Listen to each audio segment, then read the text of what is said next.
Beberapa bangunan tidak pernah benar-benar ditinggalkan. Hanya menunggu seseorang cukup bodoh untuk masuk kembali. Malam ini, aku akan membawa kalian ke sebuah kisah yang tidak seharusnya diceritakan. Kisah tentang sebuah rumah tua peninggalan Belanda yang konon telah mencoba dibongkar berkali-kali, namun selalu gagal. Bukan karena fondasinya terlalu kuat, bukan karena kontraktornya tidak mampu, tapi karena setiap orang yang mencoba menyentuh rumah itu tidak pernah kembali dalam keadaan yang sama. Ada yang hilang, ada yang berubah, dan ada yang tidak lagi manusia. Rumah itu bukan sekadar bangunan tua. Ia hidup. Ia mengingat setiap orang yang pernah masuk ke dalamnya. Ia memilih siapa yang boleh keluar dan siapa yang harus tetap tinggal sebagai bagian dari dirinya. Jadi, sebelum cerita ini dimulai, pastikan pintu rumahmu terkunci. Pastikan tidak ada yang berdiri di belakangmu. Dan jika saat mendengar kisah ini kamu mencium bau anyir atau mendengar bisikan yang bukan berasal dari audio, jangan jawab, jangan menoleh, dan jangan pernah memanggil namanya. Karena yang pernah mendengar kisah ini bisa saja ikut tercatat dalam daftar penghuni selanjutnya. Nama rumah itu sudah lama jadi bisik-bisik warga. Mereka menyebutnya Rumah Dara, sebuah rumah tua yang berdiri di ujung desa, tertutup pagar berkarat dan ditelan rumput liar. Rumah itu terlihat seperti tubuh tanpa roh, tapi semua orang tahu yang tinggal di dalamnya masih hidup, atau tidak sepenuhnya mati. Tidak ada yang berani mendekat, apalagi setelah cerita itu, seorang pemuda yang iseng masuk, hilang tanpa jejak, hanya meninggalkan baunya, bau anyir seperti darah basi. Aku Tegar, mahasiswa tingkat akhir jurusan arsitektur. Tugasku sederhana, mendokumentasikan rumah tua bersejarah untuk tugas akhir. Dosenku memberi amplop berisi daftar lokasi dan nama paling atas. Rumah Dara tidak direkomendasikan. Aku tertawa kecil waktu membacanya. Aku pikir itu hanya candaan atau cara dosenku membuat tugas ini terlihat dramatis. Ternyata aku salah. Hari itu, tepat pukul 4 sore, aku tiba di depan rumah yang dimaksud. Bentuknya besar, gaya kolonial, tapi rusak parah. Cat putih mengelupas seperti kulit terbakar. Jendela-jendelanya hitam, seolah ada sesuatu yang mengintai dari dalam. Pagar rumah itu tidak dikunci, hanya tergantung longgar, seperti sedang menunggu seseorang membuka. Saat aku menyentuhnya, pagar itu bergerak sendiri dan terbuka pelan. Mungkin angin, pikirku, tapi tidak ada angin. Udara terasa mati. Aku melangkah masuk. Lantai halaman dipenuhi pecahan kaca, daun kering, dan bau besi yang sangat kuat seperti darah segar. Semakin dekat dengan pintu utama, semakin jelas sesuatu terasa. Ada tatapan, seperti seseorang berdiri tepat di belakangku. Aku berhenti, menelan ludah. Pelan-pelan, aku menoleh. Tidak ada siapa-siapa, tapi gerbang yang tadi terbuka, kini tertutup rapat. Seolah rumah itu tidak ingin aku pergi. Dengan tangan sedikit gemetar, aku mendorong pintu kayu besar di depanku. Pintu itu terbuka dengan suara seret panjang. Di dalam gelap, sangat gelap. Namun sebelum aku sempat menyalakan senter, lampu gantung tua di langit-langit menyala sendiri, berkedip-kedip seperti napas orang sekarat. Ruangan itu luas, seperti ruang tamu zaman Belanda. Ada lukisan wanita di dinding, gaun putih panjang, rambut hitam tergerai, dan wajah pucat tanpa ekspresi. Aku mendekat, dan saat jarakku setengah meter, mata wanita di lukisan itu bergerak, mengikuti arah pandangku. Jantungku memukul dada seperti hendak melompat keluar. Aku mundur. Napasku berat. Di bawah lukisan itu ada meja kecil, dan di atasnya satu buku harian berdarah, seperti baru dipakai seseorang. Dan di halaman pertama tertulis, "Jika kamu membaca ini, berarti kamu sudah dipilih." Tinta tulisannya basah, bukan tinta biasa, seperti darah manusia. Dalam diam mematikan itu, ada suara langkah kaki pelan dari lantai 2. Lambat, berat, menusuk, tuk, tuk, tuk. Aku mendongak. Di atas, tepat di ujung tangga, ada seorang perempuan. Gaun putih lusuh menjuntai sampai lantai. Rambut panjang hitam menutupi wajahnya. Badannya kurus, tulang bahunya menonjol tajam seperti patah. Tangannya memegang pisau dapur yang ujungnya meneteskan darah. Ia memiringkan kepala perlahan, seperti sedang mempelajari bentukku. Lalu, dengan suara serak, pecah, seperti mulut yang lama tidak dipakai untuk berbicara, ia berbisik, "Selamat datang di rumahku." Dan saat ia mengangkat wajahnya, aku melihatnya jelas. Mata merah gelap, pupil panjang vertikal seperti ular. Mulut sobek sampai ke telinga. Darah menetes dari giginya yang tajam seperti jarum. Perempuan itu, Dara, pemilik rumah ini, atau lebih tepatnya, yang tinggal setelah seluruh penghuninya dibantai. Aku berdiri membeku, napas tercekat, tenggorokanku kering seperti pasir. Wanita itu, Dara, masih menatapku dari ujung tangga dengan pisau yang meneteskan darah segar. Aku tidak bisa bergerak, tidak bisa berpikir. Tiba-tiba lampu gantung di ruang tengah padam. Gelap, sunyi. Hanya suara langkah perlahan turun dari tangga. Tuk, tuk, tuk. Aku meraih senter dari tas dan menyalakannya tergesa-gesa. Cahaya kecil itu bergetar seiring tanganku gemetar. Namun saat kuarahkan ke tangga, dia sudah tidak ada. Kosong. Sebagai gantinya, ada bekas tapak kaki berdarah di setiap anak tangga, turun, menuju tempatku berdiri. Semakin dekat, semakin nyata. Aku mundur, nyaris tersandung meja kecil tempat buku harian tadi. Buku itu terbuka di halaman baru, padahal aku tidak menyentuhnya. Seolah ada yang ingin aku membaca. Tulisannya merah gelap, bukan tinta, tapi darah manusia yang mulai mengering. Semua dimulai saat suara itu memanggilku. Suara yang tidak pernah seharusnya ku dengar. Aku menelan ludah dan lanjut membaca. Rumah ini bukan rumah biasa. Rumah ini adalah wadah. Ia membutuhkan tubuh, darah, dan jiwa untuk tetap hidup. Tanganku semakin gemetar. Setiap orang yang memasuki rumah ini akan tercatat. Di bawah kalimat itu ada daftar nama yang ditulis bertahun-tahun lalu. Beberapa nama dicoret, beberapa tidak. Aku membaca pelan. Hendrik van Liem, dicoret. Maria Henstra, dicoret. Warga desa 11 nama panjang, semuanya dicoret. Raka Pratama, hilang, dicatat tanpa coretan. Malik, dicatat. Tegar Pranata, ditulis terakhir, tanpa coretan. Aku terdiam. Namaku ada di sana. Sudah ditulis dengan darah. Dan di bawah namaku ada satu catatan terakhir. Setelah nama ditulis, yang masuk tidak akan keluar. Tiba-tiba suara napas berat terdengar tepat di belakangku. Panas, lembab, sangat dekat. Seolah seseorang berdiri hanya beberapa sentimeter dari tengkukku. Tubuhku membeku. Lalu suara itu berbisik pelan, serak, seperti berasal dari tenggorokan yang penuh luka. Kamu membaca catatan milikku. Itu berarti kamu milikku. Senterku mendadak berkedip. Aku memaksa menoleh. Perlahan.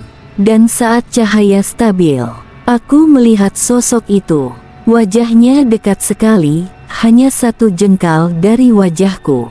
Matanya hitam pekat tanpa cahaya. Kulitnya pucat seperti mayat yang direndam air. Tapi yang membuatku ingin muntah adalah ada jari manusia, putus dan berlumur darah, tersangkut di antara giginya. Ia tersenyum lebar, terlalu lebar. Permainan baru saja dimulai. Lampu gantung menyala lagi, tiba-tiba dan sangat terang. Dan ketika aku kembali menatap ke depan, dia menghilang. Yang tersisa hanya bau besi, bau darah. Dan dari lantai atas, terdengar suara pintu terbuka keras, BLAAM, diikuti suara tawa kecil, suara anak kecil. Tapi suaranya bukan manusia. Suara tawa itu terus menggema dari lantai atas. Tertawa, lalu berhenti. Tertawa lagi, lalu berubah menjadi suara batuk berdarah yang sangat tidak manusiawi. Aku memandang tangga itu lama.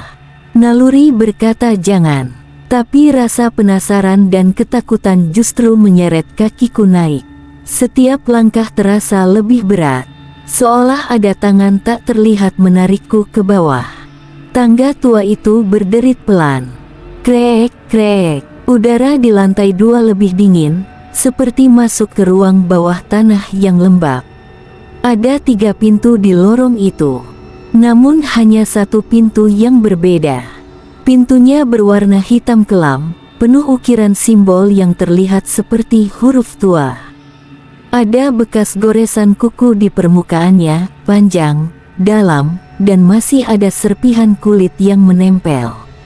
Di atas pintu itu tertulis plat besi kecil. Dilarang dibuka. Door not open. Bahasanya campuran Belanda dan Indonesia kuno. Usia rumah ini pasti lebih tua dari perkiraan pertamaku. Saat aku mendekati pintu itu, tawa tadi muncul lagi, tapi kini lebih jelas. Suara seorang anak kecil perempuan. Lembut tapi mengerikan. Bang, di sini, main sama aku. Aku merinding sampai tulang belakang. Aku menempelkan telingaku ke pintu. Awalnya sepi, lalu, dok, sesuatu memukul pintu keras sekali dari dalam. Aku mundur spontan. Kemudian terdengar suara lain, lebih lirih, seperti banyak orang berbisik bersamaan. Jangan buka, jangan buka, jangan buka. Aku mulai mundur, tapi gagang pintu itu bergerak sendiri. Perlahan, bergetar, sampai akhirnya, klik, pintu itu terbuka. Aroma dingin dan busuk menyeruak keluar. Ruangan di dalam gelap total, hanya ada satu hal yang terlihat. Ayunan bayi tua dari besi di tengah ruangan. Dan ayunan itu bergerak sendiri. Walau tidak ada angin, gerakannya lambat, ritmis, seperti seseorang yang mengayunkannya. Aku menyorotkan senter ke dalam. Di lantai, ada mainan tua, boneka kain tanpa kepala, mobil kayu patah, dan kelereng yang bergerak sendiri perlahan menuju kaki ayunan. Tiba-tiba, ada kepala boneka jatuh dari langit-langit dan berguling ke arahku. Aku menahan napas, dan sebelum aku sempat bergerak, dari arah ayunan terdengar suara kecil dan pelan. Mama, sakit. Kenapa mama bakar aku? Ayunan berhenti. Lalu, sosok anak kecil, rambut panjang menutupi wajah, baju putih gosong seperti terbakar, muncul perlahan dari bawah ayunan. Tangannya hangus, kulitnya mengelupas, sebagian wajahnya seperti meleleh. Ia mengangkat wajahnya, dan matanya bukan mata manusia. Kosong, hitam, tak berujung. Ia tersenyum, senyum yang tidak seharusnya bisa dilakukan manusia. Bang, kamu ganteng. Mau jadi ayahku? Aku mundur. Nafasku tidak teratur. Seluruh tubuhku ingin lari. Tapi sebelum aku sempat bergerak, pintu di belakangku menutup keras. Bang! Aku tersesat dalam gelap dengan sesuatu yang ingin menjadikanku bagian dari keluarga mereka. Dan dari sudut ruangan, suara lain terdengar. "Kamu datang tepat waktu. Upacara akan dimulai." Suara itu membuat tulang belakangku seperti membeku. Ruangan terasa semakin sempit, semakin gelap, semakin sesak oleh sesuatu yang tidak kasat mata. Anak kecil yang terbakar tadi berhenti tersenyum, lalu menunduk, seperti menunggu seseorang yang lebih tinggi kedudukannya datang. Aku memutar tubuhku pelan, menyorotkan senter ke arah suara itu. Di ujung ruangan, tempat bayangan berkumpul seperti kabut hitam, perlahan muncul sosok wanita. Gaunnya lusuh, berwarna merah gelap, seperti direndam darah kering. Rambutnya panjang menjuntai sampai lantai, kusut, dan menutupi setengah wajahnya. Kulitnya pucat-pucat kelabu, seperti mayat yang sudah lama dikuburkan. Ketika ia mendekat, senterku bergetar sendiri. Bukan karena tanganku gemetar, tapi seolah cahaya pun takut padanya. Wanita itu berhenti hanya beberapa langkah di depanku. Lalu perlahan, ia mengangkat wajahnya.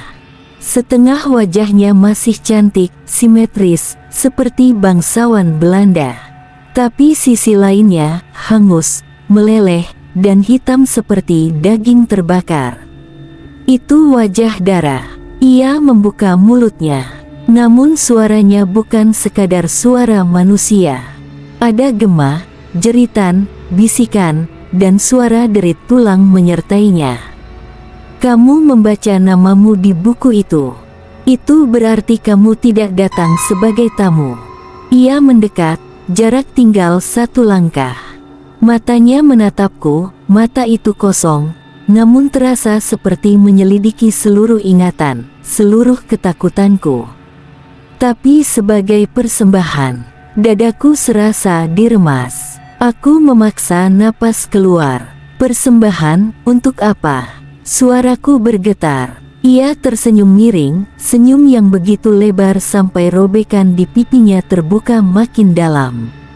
Untuk menyelesaikan apa yang belum selesai. Ia mengangkat tangannya.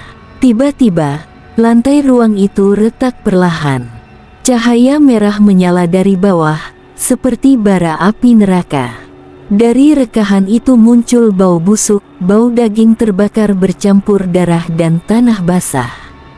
Anak kecil tadi merangkak ke arahku, mengulurkan tangan hitam terbakar itu. "Ayah, tolong aku." Aku mundur hingga punggungku menempel ke dinding. Suara derayan rantai terdengar, dan dari bawah lantai muncul lengan-lengan pucat, beberapa gosong, beberapa penuh luka terbuka. Semua lengan itu meraih, mencoba menarikku. Aku mencoba membuka pintu, tapi tidak bergerak. Seolah pintu itu bukan lagi pintu. Dara mendekat lagi, lalu berbisik di telingaku. "Upacara dimulai ketika api menyentuh kulitmu." Dia menyentuh daguku pelan. Sentuhannya dingin, namun terasa seperti bara api membakar tulangku dari dalam.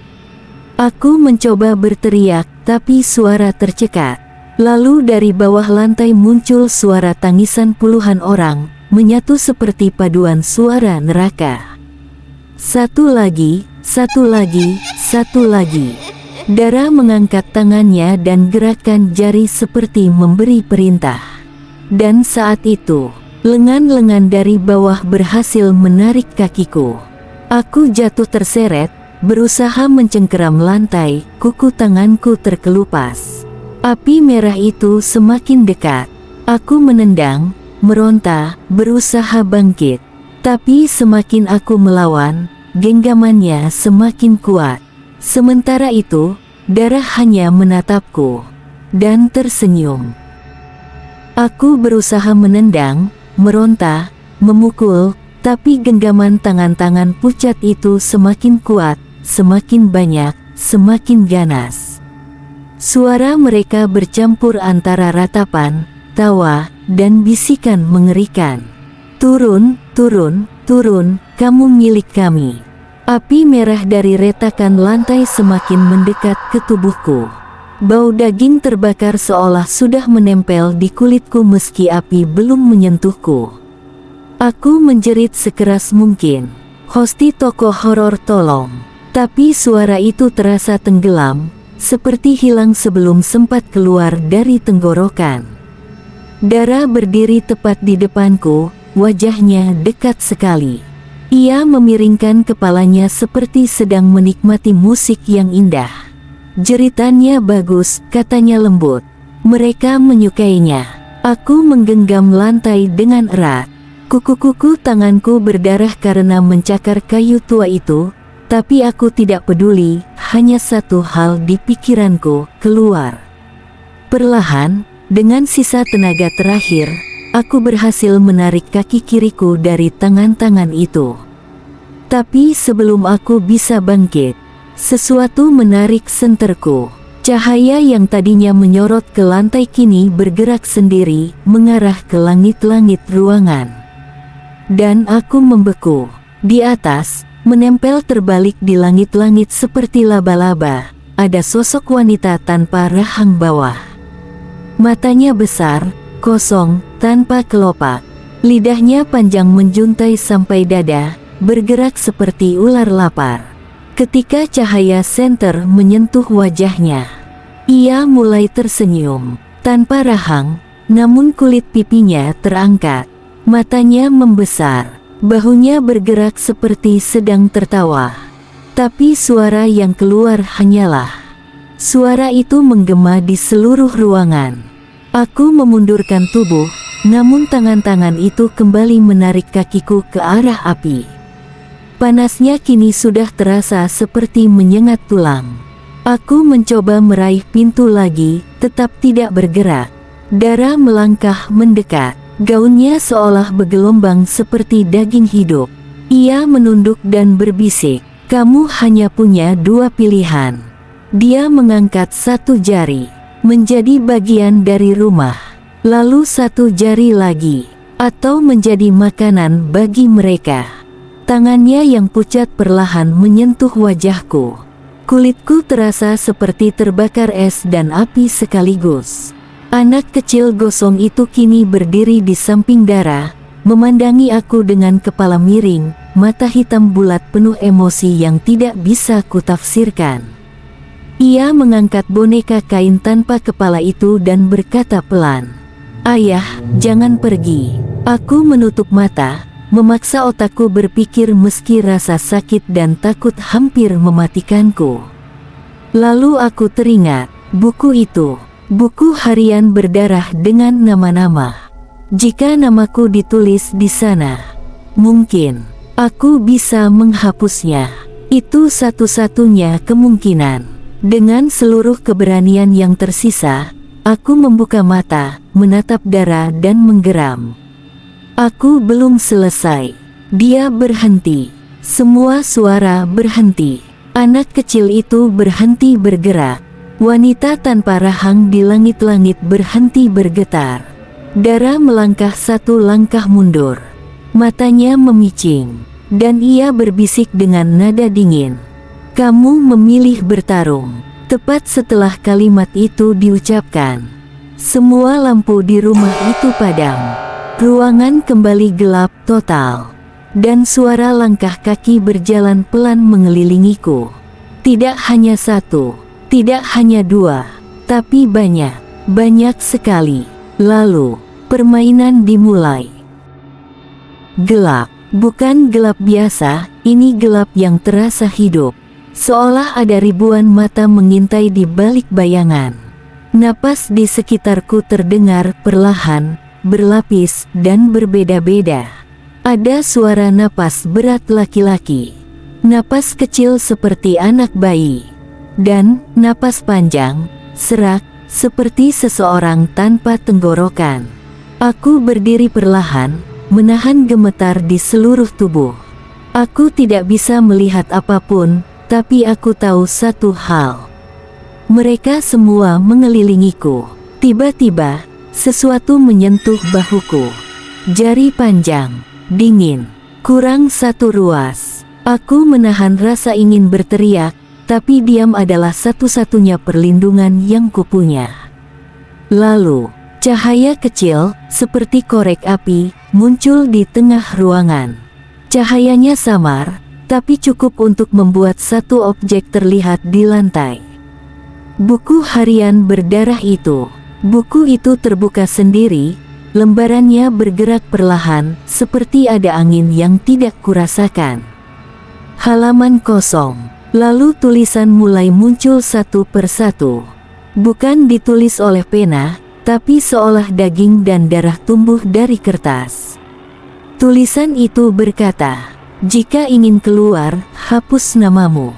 Tapi sesuatu harus menggantikannya." Aku menelan ludah. Tanganku bergerak mendekat tapi berhenti.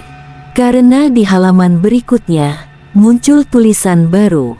"Nama tidak bisa dihapus, kecuali kamu menulis satu nama lain." Kemudian kalimat terakhir muncul. Tinta merahnya masih basah. "Nama yang kamu korbankan." Dadaku seolah dihantam sesuatu. Pengorbanan, pertukaran. Rumah ini bukan sekadar terkutuk, ini perjanjian tua. Seseorang membangun rumah ini bukan hanya untuk tinggal, tapi untuk menyimpan roh, memanen nyawa, dan memperpanjang kutukan. Langkah kecil mendekat. Aku menoleh. Anak yang terbakar tadi berdiri di sampingku, boneka kainnya menggantung. Ia menatapku tanpa berkedip. "Ayah." Suaranya gemetar, seperti takut, bukan menakutkan. "Ayah tidak mau tinggal." Aku tidak menjawab. Dia mendekat lagi. "Kalau ayah pergi, siapa yang jaga aku?" Aku terdiam. Suaranya, entah kenapa terasa tulus, atau mungkin itu hanya trik yang dipelajari roh selama puluhan tahun menyiksa manusia. Tiba-tiba sebuah suara lain datang dari gelap, lebih tua, lebih dingin, dan penuh amarah. "Jangan sentuh buku itu." Aku tahu suara itu. Darah. Korek api padam, gelap lagi. Ratusan napas hilang, namun rasa keberadaan mereka tetap ada. Lalu senterku menyala sendiri, tanpa kusentuh. Cahayanya menyorot ke depan. Dan di sana, Dara berdiri hanya setengah meter di depanku. Matanya hitam pekat tanpa pupil. Gaunnya berkibar meski tidak ada angin. Di tangannya ada pisau tua berkarat, penuh noda hitam kecoklatan. Darah yang menempel sudah kering, tapi baunya masih tajam. Ia mendekat perlahan. "Jangan bermain dengan perjanjian lama," tegar. Aku mundur satu langkah. "Aku hanya ingin keluar." Dia tersenyum tipis. "Semua orang di sini ingin keluar." Tapi senyum itu hilang, berubah menjadi ekspresi marah yang menegang. Tapi tidak ada yang bisa. Ia menyodorkan pisau itu ke arahku, bukan untuk menyerang, tapi seperti memaksa. "Jika kamu ingin menulis nama baru." Lehernya bergerak patah ke samping dalam posisi tidak manusiawi. "Kamu harus mendapatkannya." Ruangan bergetar. Dinding mencakar dirinya sendiri seperti ada kuku raksasa di baliknya. Tawa, tangisan, dan jeritan muncul dari segala arah. Lalu pintu kayu hitam di lorong perlahan terbuka lagi. Di baliknya, aku melihat bayangan manusia hidup. Seseorang baru telah datang ke rumah ini. Dara berbisik, senyumnya perlahan melebar. "Korbanmu sudah datang." Aku membeku, menatap pintu yang perlahan terbuka itu. Di balik bayangan gelap lorong, seseorang masuk sambil menyalakan lampu ponselnya. Cahayanya bergerak pelan, menyapu debu dan dinding tua rumah itu. Langkahnya ragu, tapi semakin mendekat. Aku mengenal suara itu bahkan sebelum wajahnya terlihat. "Tegar, bro, lo di sini kan?" Itu Malik. Sahabatku sejak SMA. Satu-satunya orang yang tahu aku pergi ke rumah ini. Walau aku tidak pernah menyuruhnya menyusul. Tapi kini dia berdiri di ambang mimpi buruk. Aku ingin berteriak, memperingatkannya, tapi bibirku terasa membeku. Ada sesuatu, entah ketakutan atau kekuatan rumah ini, yang membuat suaraku hilang. Malik melangkah masuk lebih dalam. Bro, gue lihat mobil lo dari tadi di depan. Lo gila ya tidur di tempat beginian. Ia tertawa kecil, canggung, tidak menyadari bahaya. Dara menatapku tanpa berkedip. Pisau di tangannya ia putar perlahan, seolah menyiapkan ritual. Dia datang mencarimu, bisiknya. Dia rela masuk tanpa dipaksa. Aku menatap Malik, sekarang hanya beberapa meter dariku. Ia belum melihat Dara, belum melihat semua kengerian di ruangan ini. Ia hanya melihat aku, yang berdiri dengan senter di tangan, wajah pucat, dan napas tersengal. Tegar, lo kenapa? Lo berdarah. Aku tidak menyadari sebelumnya, tapi aku memang berdarah. Tanganku tergores, kakiku lecet, dan bajuku sobek. Dara berdiri di sampingku, sangat dekat, seperti bayangan gelap yang melindungi namun memaksa. Ambil pisaunya. Suaranya tenang, tapi dingin dan memerintah. Aku menggeleng pelan. Tidak. Dia tersenyum lemah, senyum yang tidak mengandung belas kasih sedikit pun. Kalau begitu, dia yang akan menggantikannya. Seketika ruangan berubah. Udara menegang. Sulit bernapas. Lampu ponsel Malik mulai berkedip. Ia menoleh ke kanan, ke kiri, mulai sadar ada sesuatu yang salah. Tegar, apa ini? Dari belakangnya terdengar suara langkah kecil berlari. Terlalu cepat untuk manusia.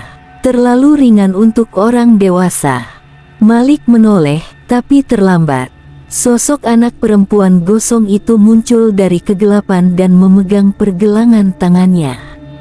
Tangan kecil hangus itu menempel dan membakar kulit Malik dalam sekejap. Ia menjerit dan mencoba menarik tangannya, tapi pegangan itu tidak terlepas.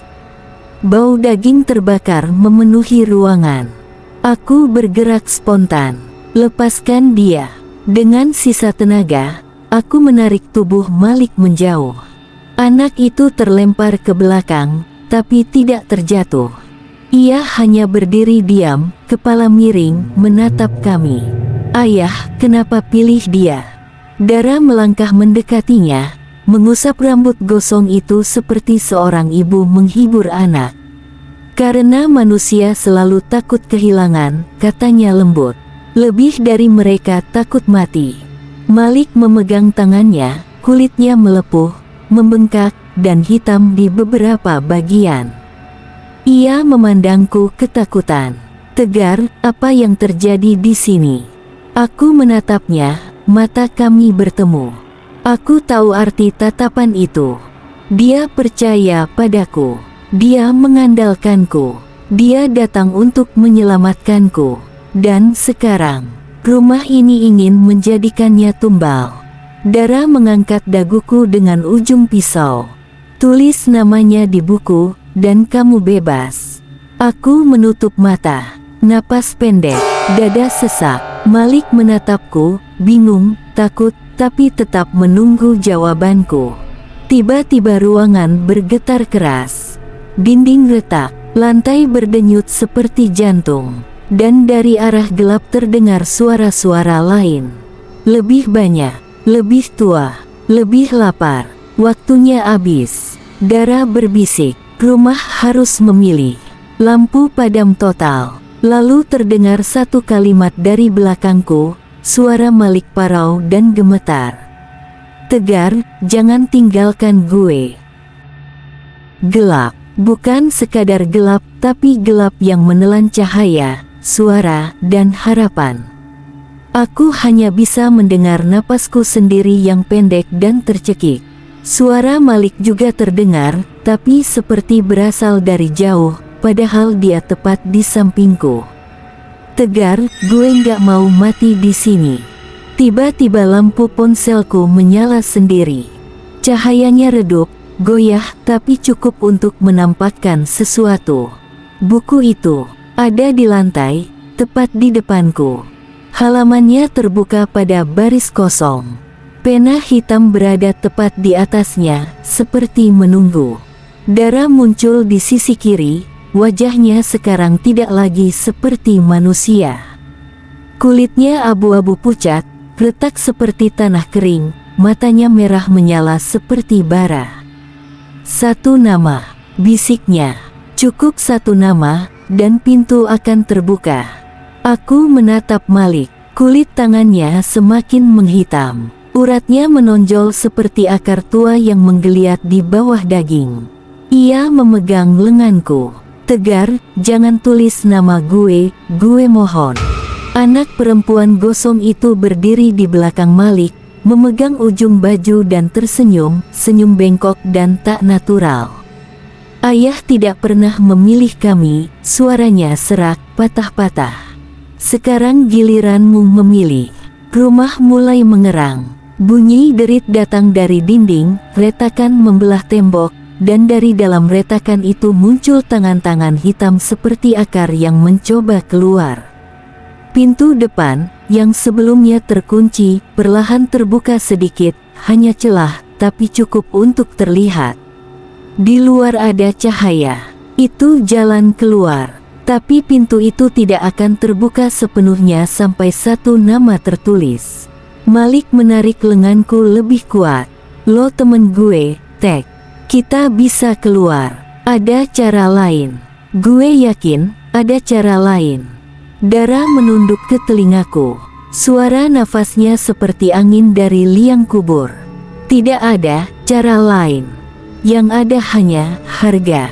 Aku gemetar. Tangan Malik di tanganku bergetar parah. Tatapannya penuh rasa percaya sekaligus ketakutan. Di tubuhku, dua sisi bertarung. Takut mati atau takut kehilangan seseorang yang peduli. Pena itu bergerak sendiri, melayang perlahan mengarah ke tanganku. "Tulis," kata Dara. Tangan-tangan hitam merayap ke lantai, mengelilingi kami seperti ular lapar. Malik mulai menangis. "Tegar, please, jangan tulis nama gue nggak mau jadi bagian rumah ini." Aku meraih pena itu, tanganku gemetar hebat. Satu huruf tertulis tanpa kusadari. "M." Malik memekik. "Tegar, stop." Anak itu tertawa, suara tawa yang pecah seperti kaca retak. "Bagus, tinggal sedikit." Aku berhenti. Pena terlepas. Dara langsung berubah, matanya melebar, wajahnya terdistorsi menjadi kemarahan yang tidak manusiawi. "Kau menolak." Aku berdiri. Untuk pertama kalinya, aku tidak mundur. "Aku tidak akan memilih siapapun," kataku pelan. "Jika rumah ini ingin jiwa, ambil aku." Malik menatapku sok. "Tegar, gila lo. Nggak ada yang lebih baik mati dari gue." Aku tersenyum tipis, lelah, putus asa, tapi pasti. "Lo dateng buat nyelamatin gue. Gue nggak akan bayar itu dengan ngebunuh lo." Ruangan seketika membeku. Semua suara hilang. Semua makhluk di rumah itu berhenti bergerak, seolah waktu berhenti. Dara perlahan mendekat, sangat dekat. Wajahnya hanya beberapa sentimeter dari wajahku. "Pengorbanan sukarela," bisiknya pelan namun menggelegar. "Itu yang rumah ini tunggu sejak lama." Sebuah pintu lain muncul di belakang Dara, bukan seperti pintu depan, tapi pintu tua dari kayu yang hangus dan berhiaskan simbol-simbol misterius. Dara menunjuk ke arahnya. "Masuk." Dan dia bebas. Aku mendengar Malik berteriak, "Tegarrrrr, jangan." Tapi langkahku sudah bergerak. 1, 2, 3. Anak perempuan gosong itu memegang tanganku, tapi kali ini bukan untuk melukai. Seperti memandu, Dara membuka pintu itu untukku. Aku menoleh terakhir kali. Malik menangis, menamparkan dinding, berusaha menghentikanku. Aku tersenyum. "Lo selamat, itu cukup." Lalu aku masuk. Pintu menutup pelan, lalu bunyi kunci berputar. gelap lagi. Gelap itu tidak sama seperti gelap sebelumnya. Ini adalah gelap yang hidup, gelap yang seperti bernafas, gelap yang mengamati. Saat pintu di belakangku tertutup, aku merasa seperti masuk ke perut sesuatu yang lebih tua dari bangunan, lebih tua dari manusia, lebih tua dari nama. Langkah kakiku seperti tidak menyentuh lantai. Udara di sekelilingku tiba-tiba menjadi dingin, lalu panas, lalu dingin lagi, seakan-akan aku melewati lapisan-lapisan dunia yang tidak pernah dibuat untuk manusia. Ada suara, bukan satu, banyak, berbisik, "Selamat datang, kau akhirnya memilih. Ini takdir bukan kecelakaan." Aku memejamkan mata, mencoba bernapas, namun semakin aku tenang, semakin jelas aku merasakan sesuatu mengikuti di belakangku. Tap, tap, tap, tidak seperti langkah manusia, lebih seperti kaki yang diseret. Aku menoleh pelan, dan aku melihatnya. Sesosok tubuh tergantung di udara. Tubuh itu seperti korban kebakaran, kulitnya menggembung, gosong, dan meleleh. Matanya kosong, tapi mulutnya bergerak, menggumamkan kata yang sama berulang-ulang. Penawaran, penawaran, penawaran. Aku merasa tubuhku membeku. Apa, aku akan dibunuh? Sosok itu berhenti, wajahnya menyatu dalam kegelapan, kemudian suara besar dan dalam berbicara dari segala arah. Tidak ada yang dibunuh. Aku menelan ludah. Lalu kenapa aku di sini?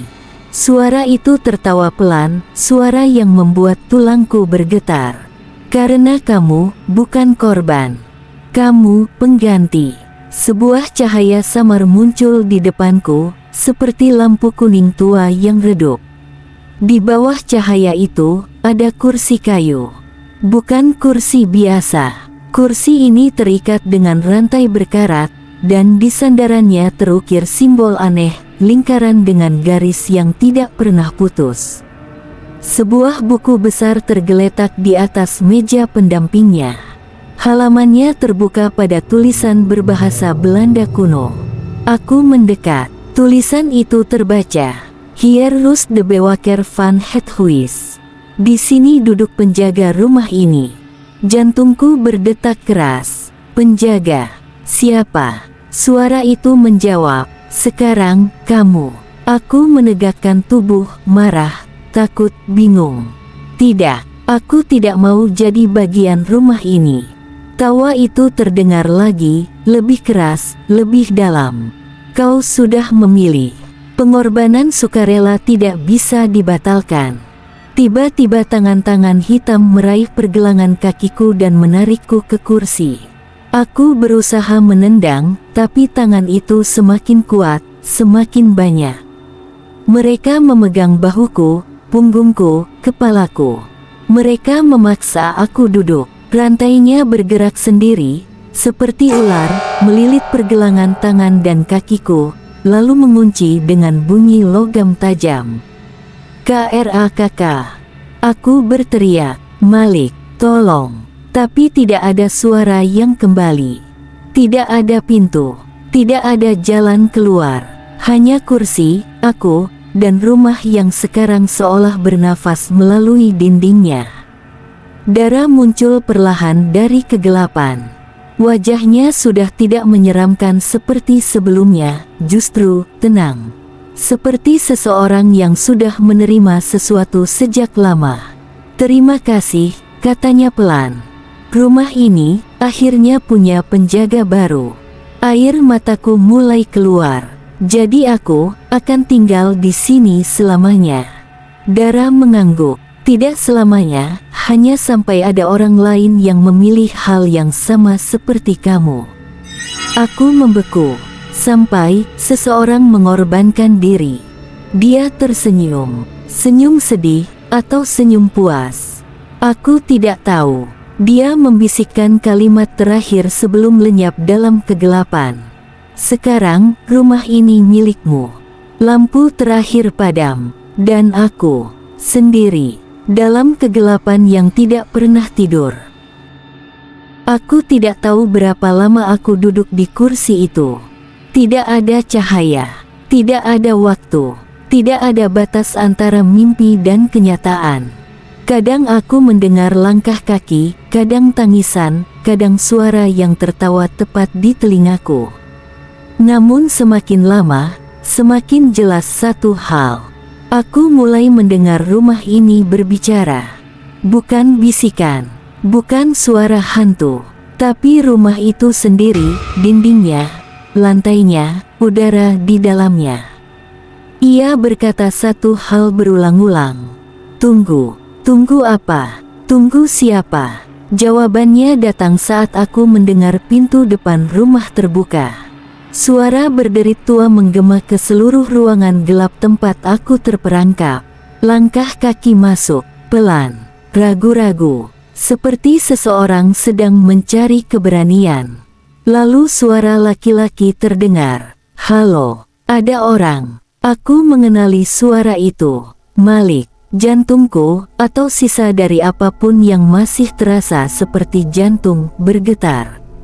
Dia tidak pergi. Dia kembali. Aku ingin menjerit, lari. Aku ingin mengatakan rumah ini bukan tempat hidup. Tapi suaraku tidak lagi milikku. Yang keluar dari tenggorokanku justru sesuatu yang lain. Suara rendah, serak, bukan manusia. Selamat datang kembali, Malik. Aku mendengar napasnya tercekat. Dia melangkah mendekat tanpa tahu dari mana suara itu berasal. Lalu dia menemukan buku itu. Buku yang mencatat nama setiap orang yang terjebak. Aku tahu saat ia membuka halaman terakhir. Karena aku mendengar suara pena menulis sendiri, menggores, menambah satu nama baru. Perlahan. Panjang, dengan tinta merah yang masih hangat. Malik. Malik terdengar panik. Apa ini? Siapa yang melakukan ini? Tegar. Kalau kau bercanda, aku. Dia berhenti. Aku bisa merasakan tubuhnya membeku saat ia menyadari. Ada mata yang melihatnya.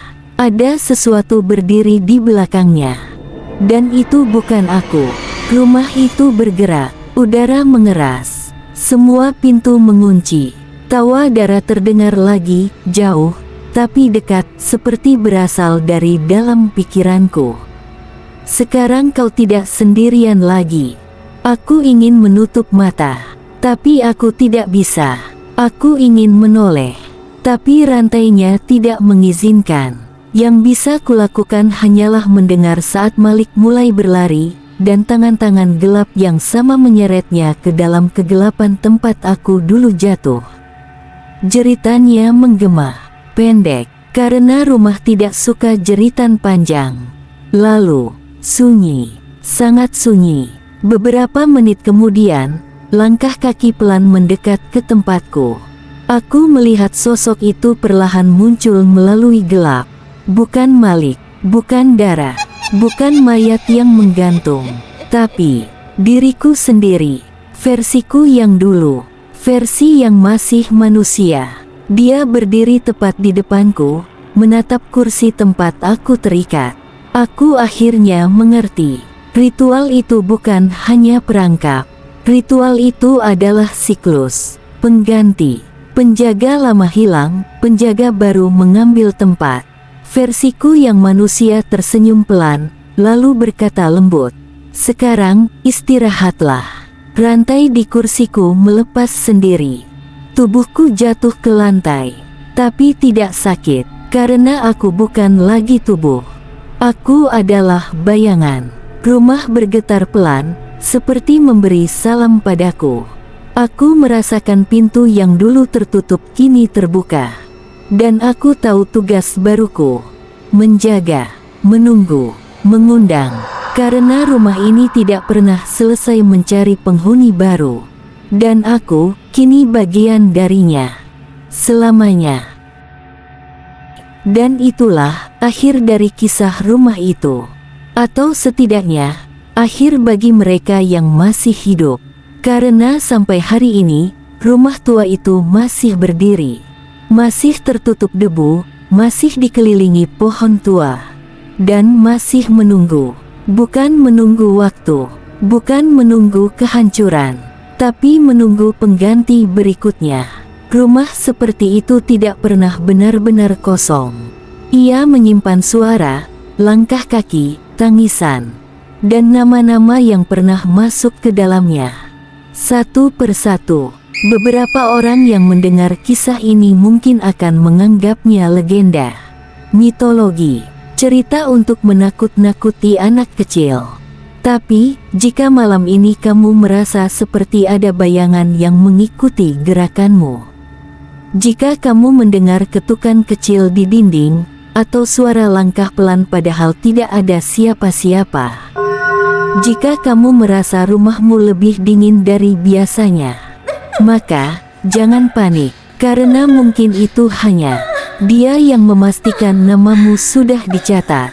Dan bila nanti kamu bermimpi berada di lorong gelap dengan pintu yang terbuka pelan, saat kamu melihat kursi kayu tua dengan rantai berkarat, jangan duduk, karena begitu kamu duduk, kamu tidak lagi hanya mendengar cerita ini. Kamu akan menjadi bagian darinya. Terima kasih sudah mendengarkan dan tetap hidup sampai sejauh ini.